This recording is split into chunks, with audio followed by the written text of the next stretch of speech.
Let's talk about something else, though, that I'm not sure people are aware of, that you are very sensitive to. And that is that the world is not so great sometimes for returning veterans from the current wars. You'd hope that it would be a lot better than it is, but I've read recently some statistics about suicide rates and unemployment rates for some of the soldiers who are coming home and retiring and trying to find jobs and so forth. And I know you're focused in on that. Talk a little bit about their plight and what you're trying to do, working with businesses and so forth to help them. Well, we've heard in numbers of 30% of our returning OEF, OIF, Iraqi war, Afghanistan war veterans coming back that are unemployed. Now, beyond that, we also 30%, have did you say? 30%. So beyond that, and that's from our our guardsman component. Then we have our military force structure that has been reduced. Although we're not in a BRAC situation, we are in a stealth BRAC situation where last year across the nation we experienced base closure and consolidation. Fortunately, Florida was able to capture some of those billets right here. Both our defense contractors as well as our military personnel have been able to come here and absorb those consolidated billets.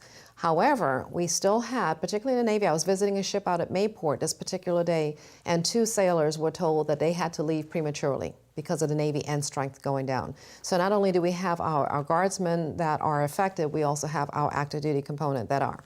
So what we did last year through Department of Veterans Affairs is create a program along with Department of Economic Opportunity where we're encouraging businesses to hire our military men and women. They're already trained, they have good security clearance, they also have good work ethic. It's a good skilled worker that's coming in. Additionally, the MOST program look at manufacturing jobs. Again, good, high-paying, skilled jobs, and see where the vacancies are. So I love how they work this because they see where the vacancies are with those manufacturers and then go out and find veterans that are unemployed and train them, give them a certificate to be employed in a vacant job. This is the MOST program. That is correct. So with that, they have a I think it's about 98% placement, job placement. That is very, very good. And over 80% of retention for those jobs. That's also great numbers. So we're working things to have a seamless transition for our veterans when they come into the state of Florida. Additionally, we're looking at the family member component. If our family members need a license, we also have a reciprocity for those licenses. If they're a cosmetologist or a nurse or something, we have reciprocity through the Department of Business and Professional Regulations. We also, for the next 2 years, for our veterans that may want to get a license to start their own business or something, we've waived the fee for the license. So these license fees could be $100 to thousands of dollars. So they want to start their own lawn service or become a CPA or something like that and get a license, we have waived the fee for them for that. For a veteran who's watching this discussion and who feels left out of the process and who doesn't have a job, sleeping in their car or whatever, what could you advise them to do to maybe get to become a part of some of these programs? One thing I would advise them to do is every county, almost every county, we have a veteran service officer. I would advise them to go and see that veteran service officer.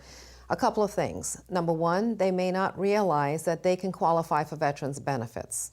Number two, they may have some injuries from service like PTSD, post-traumatic stress disorder, that precludes them from being functioning properly in society, even with their families. Their families may not even understand what that service member or veteran is going through. So going to see a veteran service officer affords that veteran to say, to tell that veteran, you can qualify for this, you can apply for compensation for your disability in service, or in the local community where they live, we have these various programs for veterans to either get skill training, to get reemployed, and so forth. So the veteran service officer is really the focal point that that veteran must go to.